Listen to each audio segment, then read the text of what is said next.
All right, Eric Wilbenow here with the Baseball Blue Book. Appreciate everybody being here. Excited to have Coach Tom Calliari with Penn State Du Bois with us again.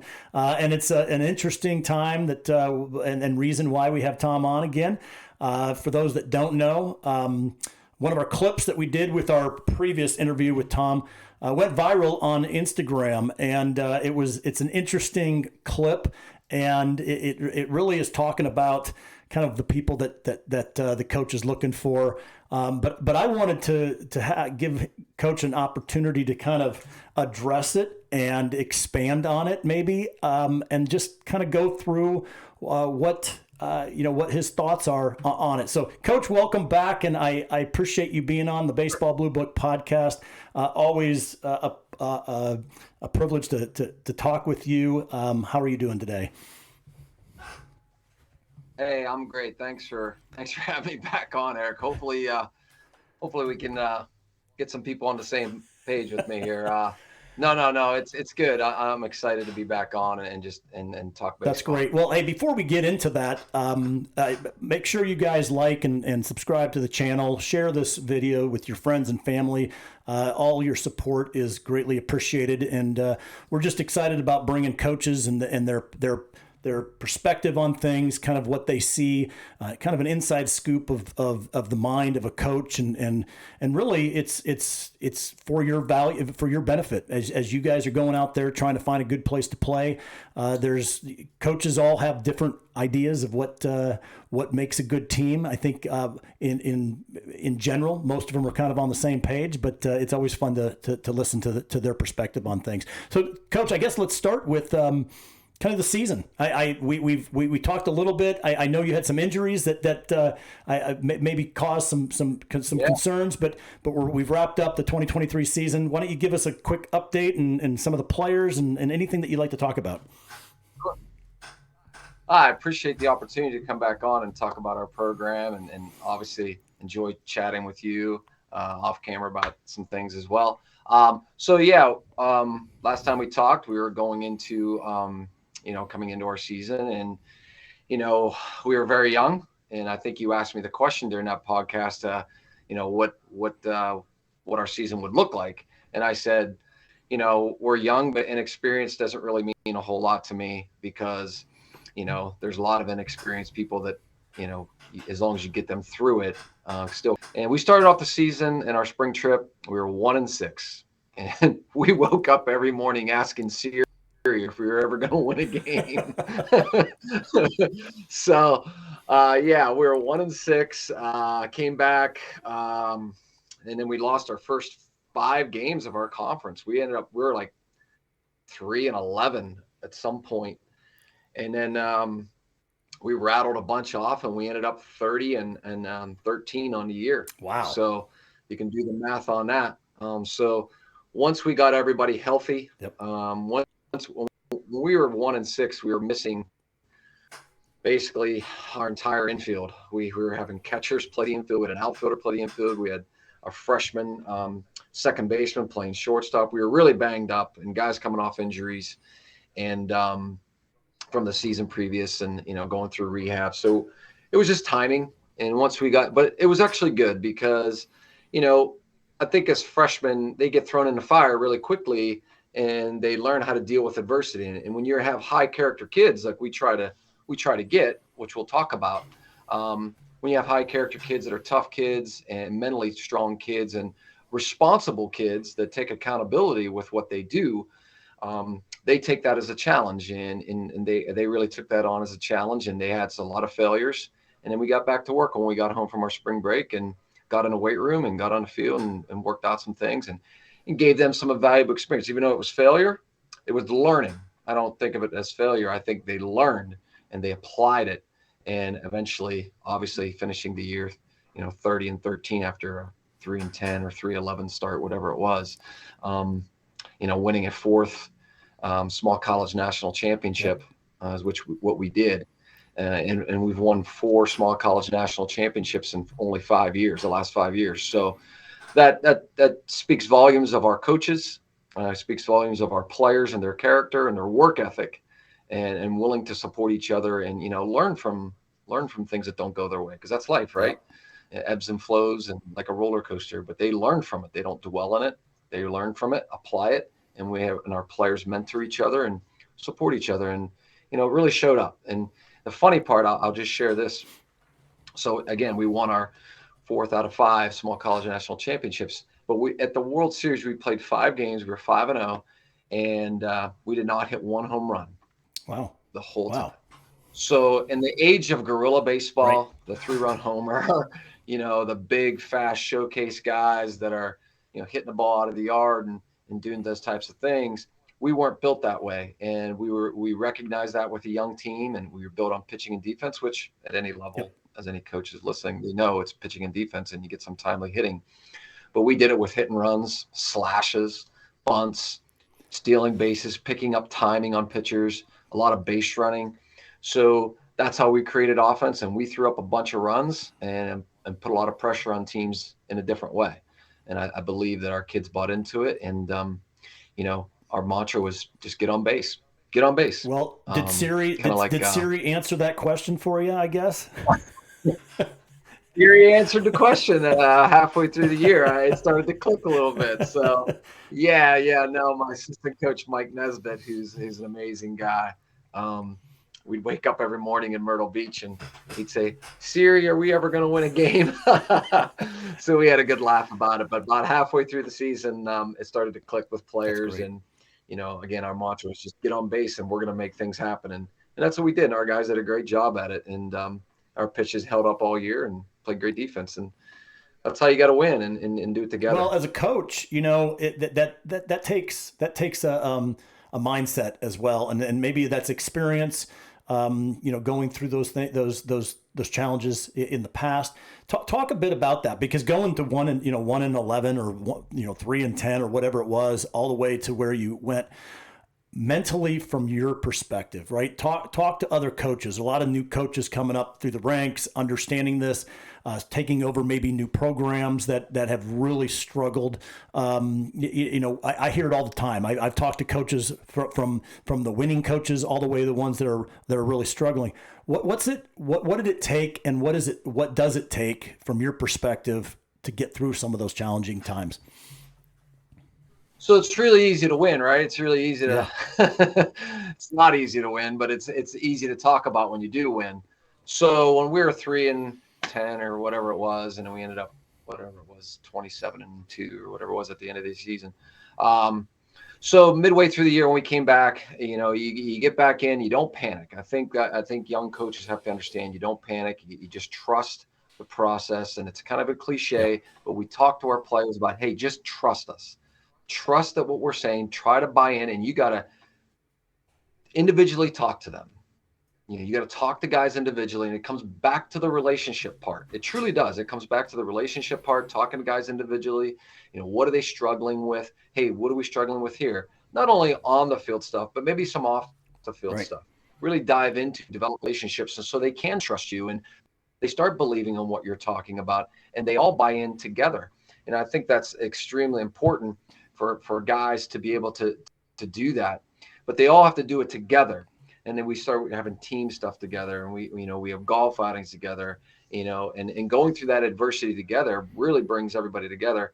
But the relationships are key. Don't panic if you're coaches. Stick with the quote unquote process, right? But you can't try to venture outside it and say, hey, we got to do this, we got to win. You can't emphasize it all on winning. That stuff will take care of itself as long as you're treating kids the right way. You develop those relationships, truly show that you care about them, because we all do. That's why we do this. We want them to succeed outside of baseball too, and work with them individually during practice a little bit, and have those individual conversations is extremely important. When you bring them together, one incident that happened, I think that this was kind of like, for me, it kind of stood out. There was many turning points, obviously, when you have this kind of roller coaster season. But so I'll give you a little insight. So, we were very successful. We won three out of 4 national championships, small college national championships. And we were 3-10. And after every time you win, I don't know if other programs experience this, but you have all the people outside the stadium, right? They want to talk to you. They come on the field. They kind of ride your coattails. I'm being honest with you. They kind of ride your coattails a little bit, and they want to feel a part of it. And there's nothing wrong with that. It's the human nature. They want to feel a part of that. And we embrace that. Like, we really want our guys and myself to make people feel part of it, because we got to do it together. But when we were losing, they were nowhere to be found. Nowhere to be found. So I made it a very, very loud point, and I'll emphasize loud point, and that to the team. And I said it in close enough ear distance where everybody could hear it, about where is everybody now when you're struggling. Because in life, with your family, with people you care about, when they're struggling, you got to be there to support them. That's when the true character shows up. That's when you truly love someone and support them, no matter what the situation. And I think the light bulb went off on the players on, they support us when we win, but they're not around right now. So when we started winning again, they started coming back. And then I started telling people, now look around now. They're here now, aren't they? So take that as a lesson in life. No matter what the situation is, when things struggle, you always got to be there to support each other. As a family, as a father, as a husband, that's very important. And I think that kind of made guys realize, hey, when my teammate's struggling, we're going to support each other no matter what it is. That's and perfect. I think that got No, that's really good. Yeah. And I think that's a good segue, because Tom, one of the things that I always hear from you, what's coming out, it is always about team. It's always about relationship. Before we get into the viral clip, one of the comments that we do get from a lot of our coaches is, you hear coaches talk about what you just said: relationship, team. It's not about winning; it's about development. It's about this. But at the end of the day, these coaches have got to win, right? They've got to win. Sure. They got to. So to talk about, good high character guys, you really are looking for the guys that can play. And I guess this is a good segue into the clip, because one of the comments that people had said is, you know what, good players can do whatever the heck they want. You had made a comment off camera about that particular comment of, there's a lot of talent, right? And when I'm starting to make a decision on who to go with, I need something to make that decision. So talk about that a bit on, blending winning and finding good quality players with the character and kind of the example that you had given in the last interview. Yeah, so the last interview that went viral, I guess I made the Gatorade comment, and as you and I talked about, and you made mention to it, it's not about the Gatorade at all. It has nothing to do with the Gatorade. It's just, people have to understand, and there's great parents out there. I mean, I'm a parent myself with kids that play. I mean, you want to help them, and there's so many good parents out there that want to help their kids. I get it, right? But people have to understand a couple things. One, we're not recruiting 12, 13, and 14-year-olds. Right. So if they're giving them a Gatorade or what, it's fine. These are boys, young men ready to go to college. And as a coach, you're sitting there. This is your livelihood. This is your job. So you're sitting there trying to separate. What's going to separate that kid who may have the same skill set as another kid? So now you're kind of looking for those little things that kind of separate themselves. Does he rely on someone else to always do something for him? Or is he doing it himself? Right. And I made the comment to you off camera about, everybody has a cell phone now, right? It's, Yep. It is, they spend so much time on a cell phone. Well, it's pretty easy to look at a weather report. And if it's 100 degrees, well, I'm going to be catching today. It's going to be 100 degrees. I better take a big jug, a gallon of water in the dugout with me, so someone's not doing it for me. So the separation is, am I going to find that kid who's responsible enough, that little stuff, because the skill set you can see, is he responsible enough to prepare himself, preparation to be engaged in the game, to do the best he possibly can, because that stuff is transitional into the classroom. That stuff is transitional to off the field preparation. Is he getting up for class?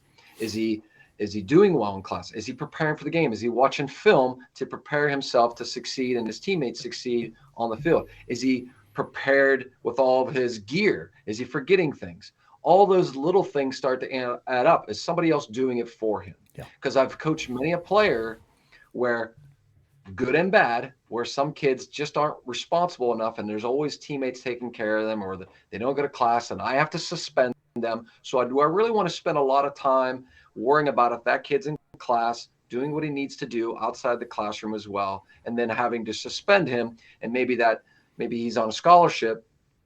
Do I have to take that away, or did I waste a lot of money on that kid? So now it comes down to the fine things. You can see the skills. Now let's see if that kid is prepared and is accountable. Is he doing it himself?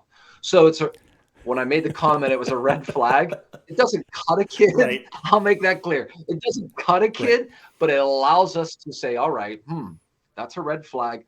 Now let's dive in and see if that's an exception, or because there's exceptions, right? Of course. Or do we need to start asking more questions? Do I need to talk to the coach more? Do I need to watch more? Do we need to find out more about this kid? So there's a lot of follow-up questions with that. So my suggestion to all parents and players especially, don't give a coach a reason to eliminate you or to look the other way.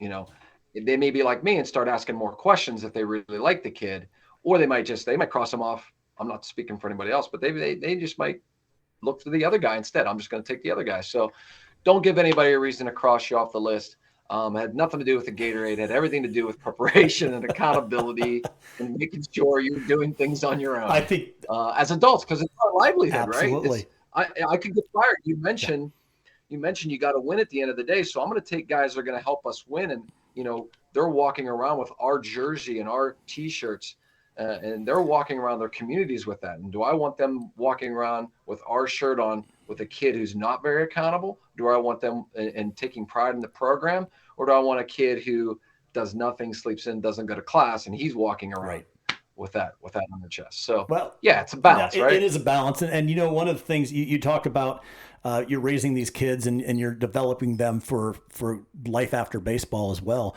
One of the things that as I was reading the comments and kind of chuckling a little bit and people getting a little offended on different things. But at the end of the day, there's a lot of candidates, right? I mean, you're not special at the baseball level or at the work level. I've done a whole lot of things in my life, and for me to expect that just I'm going to, out of my sheer drive and success, I'm gonna land a job, and I think that's one of the things, right? When you're in there and you've got 5 other people that on resume or in baseball terms from a statistical perspective are all the same, you've got to start looking at things that are going to differentiate it. And those differentiators are all of a sudden become subjective, right? They're not objective anymore. And from you as a coach, you have some subjective things. Hey, this sometimes leads to the things that I don't necessarily want to deal with later on.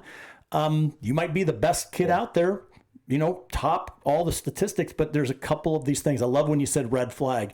It's just a red flag. It's hey, does the other kid that have exactly the same statistics and the same, baseball IQ, and he doesn't have that, you know what? I'm making a calculated, gamble on this, and it's my livelihood. So I appreciate that, Tom. That's a good thing. Yeah. But I encourage everybody to get on, make your comments. I think there's 10,000 shares on the one. It's awesome to read the comments, but 99% of all the comments are really encouraging to say, absolutely. Good for you, coach. You need to pay attention to this because it really is real. Reality sometimes hurts. And if you've done some of these things, this is a great time to learn. It's a time to go, you know what? I need to start doing some of the things that I need to grow up a bit. I need to take some responsibility. And through that pain, you will learn or you won't learn. And without it, you may never have a chance to learn. And I challenge my own kids that way. The pain is going to make you do something different, or not. And that's going to be the consequence of your life. No, I agree with you. No, those are awesome points. That's a great way to say it. And, I think, perception is sometimes what people don't understand is others' reality. It may not be what it is, but perception is reality when you have to make those separations, those calculated decisions, so to speak.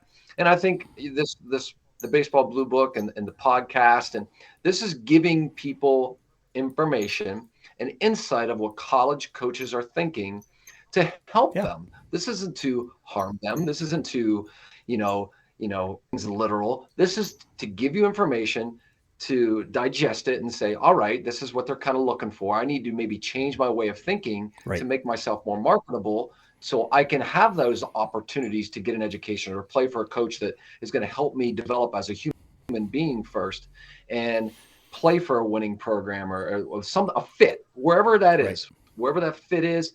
It's going to allow me to find that fit for me to bring the best out of me. And it's not about, and there's so much negativity with everything. So people have to just use this hub, Baseball Blue Book hub and information, and say, you know what, I'm going to use this information. I'm going to educate myself on, because maybe it's not their thing. Maybe it's not, they didn't spend a lifetime like you or I in baseball and know what people kind of look for. This should really help them more than anything. That's perfect. There's two comments that I like to make on that is one, there's a lot of options. If Penn State Du Bois and you don't like what Coach Tom says about that particular thing, you know what? That's his decision, what he's made from his program and how his standards and what he expects from his players. It's like anything else. You can't go to an amusement park and not like the rules and then expect them to change them because you don't like the rules. I mean, it's pick your pleasure on that, right? There's certain things that you got to follow. It's and if you don't like it, find something else, or don't play baseball. Well, I say this to my daughter. I'm like, and I say it to the kids I coach and the kids I teach. I say, when you go to an ice cream stand and they don't have your favorite flavor, are you the kid walking around crying and pouting, they don't have my flavor? Or are you going to make the adjustment? Are you going to say, all right, they don't have vanilla, so I'm going to pick peach or peanut butter. I'm a peanut butter guy, so they don't have peanut butter. All right, I'm going to go hot fudge today. Good. So it's an adjustment, right? You got to always adjust, and this is information, so you can adjust. Good. Or I'm doing the right thing here. That's good. Hopefully I can find that out. No, I really appreciate that. It's knowledge, right? Giving the players, take the coach's information here, apply it to what you really want and what you want your kids to learn. What are your goals, and start making some decisions based on the knowledge that you've obtained. So I appreciate the shout out for Baseball Blue Book, and that's exactly what we want to be. We want to be a hub of information. Let you guys, use your own, IQ of trying to figure out what makes sense for you. So you win your 4 out of 5. Hey, this is just a shout out to the one player that didn't make it to Du Bois' team on the comment that said you're not very good and that's why you're not very good. I don't think that's the truth. So I think you might not have made the team because you weren't good enough. Wow, you're not going to make everybody happy, right? So, it's that kind of stuff. We did even make it. We actually defended you on that. We typically are very, very apolitical when it comes to responses, but on this one we said, I don't think that they're that. Look at their record, right? Anyway, congratulations on a fantastic season. So what's the team? I mean, you had a young team. Everybody kind of healthy now at the end, and looking forward to next year. What happens now? You're kind of off season. This segment. Talk about what players should expect after you finish up a season. So obviously kids will play in the summer. They'll play summer ball just to stay sharp. Some guys do some summer things and go different places. We give opportunities. And I always tell people this too. I mean, a lot of, when you're Power 5 conference level, they're signing guys to go to the Cape or, NYCBL or wherever, Great Lakes, like, it doesn't matter. Wherever they're going, they're going. But for our guys, it's like they have to work and make money too. So they go out and play in maybe some local leagues. Some guys will challenge themselves and play in some highly level competitive collegiate leagues too. Hopefully everybody can get through the summer.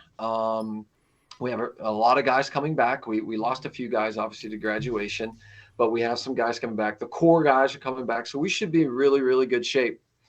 That being said, two things. One, hopefully they can get through the summer being healthy.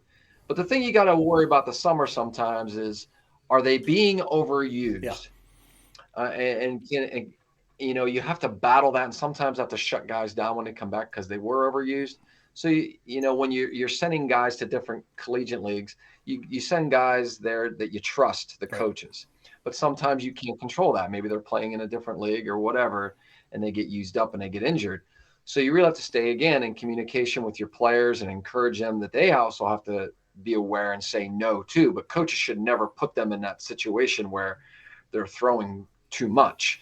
So I think some summer coaches need educated on that too. Not collegiate coaches, they kind of have an idea, but maybe some summer like local adult league coaches, they're just using them up.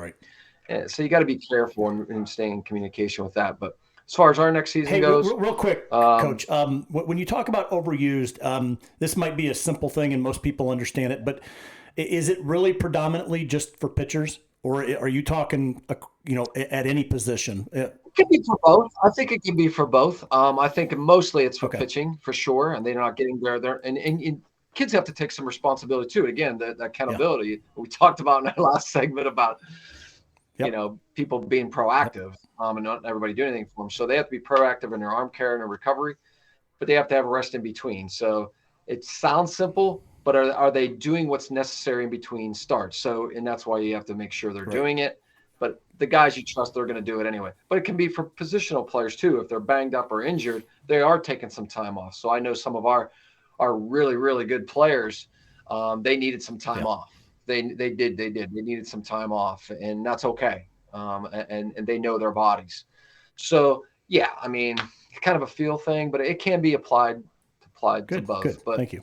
As far as next year goes, we do have predominantly our core guys back, and we should be very good. But on paper, you can be good all you want, but every season it dictates, something different, an injury. Obviously now there's a reason why they say it's lonely at the top, because it is lonely at the top. Everybody's trying. You're everybody's World Series, so it's easy to be the hunter. Yeah. But now when you're taking shots from everybody, it's a different intensity level when you're playing, and I hope guys are able to handle that challenge, and hopefully their bellies aren't full. We'll put it that way. If their bellies are full and they're comfortable, so my job as a coach is to make sure they're uncomfortable during practice. I do challenge them, so then the games are a lot easier because I have to make them uncomfortable. I have to get them out of their comfort zone, or they'll just kind of walk through games. They're kind of, the monotony of it. It was just, all right, we got a game today, and they'll kind of walk through it rather than pushing and pushing and pushing, try to draw the best out of them. And that will translate into the classroom, into life as well, where you can't just be comfortable. You got to challenge yourself a little. That's good. Coach, it's been a lot of fun. I appreciate the opportunity to touch base again and have a little fun when with this as well. And I encourage everyone, take a look at both of our podcasts with Coach Tom. They're both up on YouTube. They're also on Spotify and on iTunes as well. But this has been a great conversation. Looking forward to continuing our relationship, and anything that we can do to help you guys, we will. But I appreciate it, sir. No, I really appreciate the opportunity, Eric. This has been great, and I think we're like-minded people, and I think it's important to, again, Baseball Blue Book is doing a great job of really gathering all this information and spreading it out there amongst the country, amongst amateur coaches, and just people that care about kids. And I think it's very, very important to have this information to apply it to growth of children and players. Absolutely. So, Absolutely. Yeah. Thank you, sir. Appreciate it. Have a great weekend. No problem. Thank you.